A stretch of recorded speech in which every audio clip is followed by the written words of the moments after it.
What's up, parents and athletes? Welcome to the second episode of the NCA Sports Podcast, where we talk to you guys about everything that deals with performance training.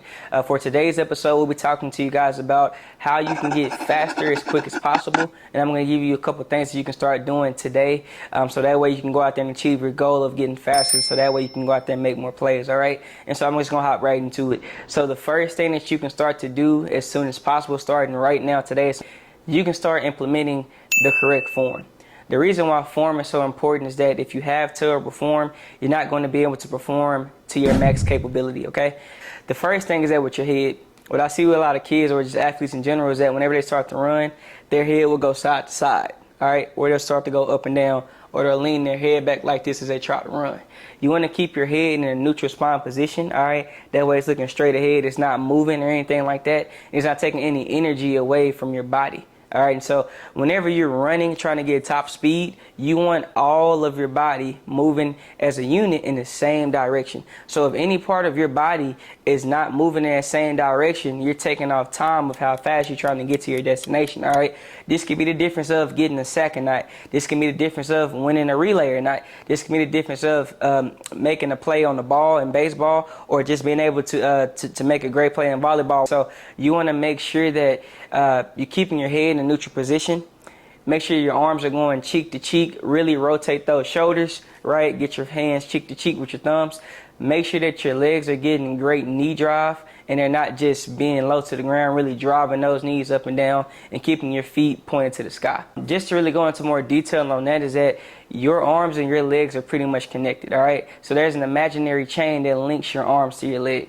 Your shoulder is your hip. Your elbow is your knee, your hand is your foot, all right? And so essentially whatever you do wrong with your arms, the same thing is going to probably go wrong with your legs, all right? So if you're not getting enough rotation in the shoulder, if you're not keeping the elbow in a nice 90-degree bend, if you're not making sure that your hands are not coming cheek to cheek, then your lower half of your body is not going to be performing the way that you need it to perform. So you want to make sure that you're constantly focus on making sure that you're doing right with your form, with your upper body, so that way you can help out your lower body, okay? And so now when we talk about our legs, with our knees in particular, make sure that we're getting great knee drive. We don't want our feet just hovering right here on the ground. We want to be able to get it off the ground and drive it back down into the ground to produce that force, okay? With our feet should be pointed up to the sky. Our feet should not be flat or be pointed straight here down like this, all right? Our foot is a springboard, okay? And so every time our foot is like this, like it's flat, and if this is the surface, when I bring it down at the same pace, right, you really can't hear that. But when I go here and I go, now you can hear it, and that's your foot is the same way. Your foot is going to spring you forward and help you produce more force, that way to make you faster, all right? And so if your knee is in the right spot, if your foot is in the right spot, and your arms are in the right spot, and your head is in the right spot, doing these things themselves is going to simply make you faster. And then the last thing about form is that the worst thing that you can do is have too much back kick. What I mean by that is that, let's say this is the surface here, this is my foot. If your foot is striking the ground and then going back into a circle motion, you're losing contact time on the ground, which is in turn making you slower. You want that foot to strike the ground under your body, pop back up. Strike the ground under your body, pop back up. You never want your foot to strike and really drag backwards, because now you're off the ground for a longer time, which means that you can't make up that ground faster, okay? And so by simply fixing those four things again, making sure my head is in the right place, making sure my arms are right, my shoulders, elbow, hand, making sure that my hips, my knees, my feet, and obviously make sure I'm not having too much back kick. By fixing those things in terms of form, doing that itself, that's the fastest way to make you faster. Because when you fix your form, everything runs right. If it's one screw missing in the engine's not gonna run like it needs to. Same thing with your form. If your head is always moving, if the arms ain't moving right, if the legs ain't moving right, if you have too much back kick, if one thing is out of place, it's going to make you slower. So by simply fixing whatever that may be for you, right, that's going to help you become faster as soon as possible, as quick as possible, okay? Now, as I move into the second thing is that, first off, you got to understand what it is, and second off, you got to understand how to apply it, okay? So I'm going to talk to you next about plyometrics, okay?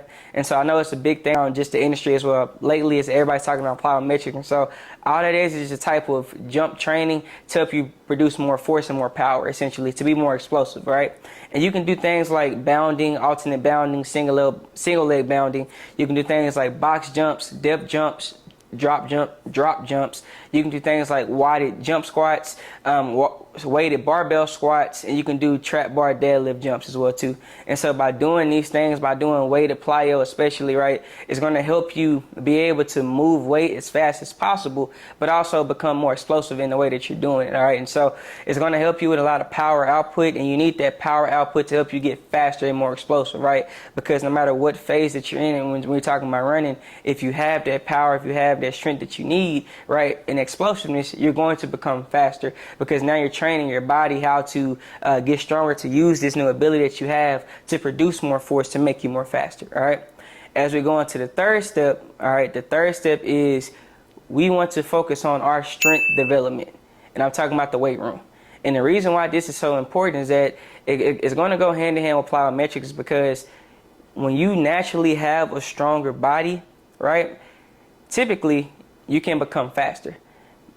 Saying that you're obviously doing mechanical work, actually working on running as well itself, right? And so by you simply becoming stronger, that itself is going to help you become faster, right? So if you're not in the weight room, if you're not pushing yourself hard in the weight room, then you're losing out on that potential speed. This could be a quarter of a second, a third of a second, or even a half a second, by simply just going to the weight room and focusing on actual strength development as well too. Now, this does not mean train like a bodybuilder, but it does mean that you need to get stronger, right, throughout your body to help you produce more force while you're working on your form, while you're doing your plyometrics, to help you get faster overall, okay? And if you want more information about that, we have a program that we can actually get you guys, so that way you can go out there and get faster and get stronger as well too. All right, the last thing I'm gonna talk to you guys about is over versus under speed, okay? So to make it real simple, when you think about overspeed, think about you're running faster than what you would normally run. When you think about underspeed, think about you're running slower than what you would normally run, okay?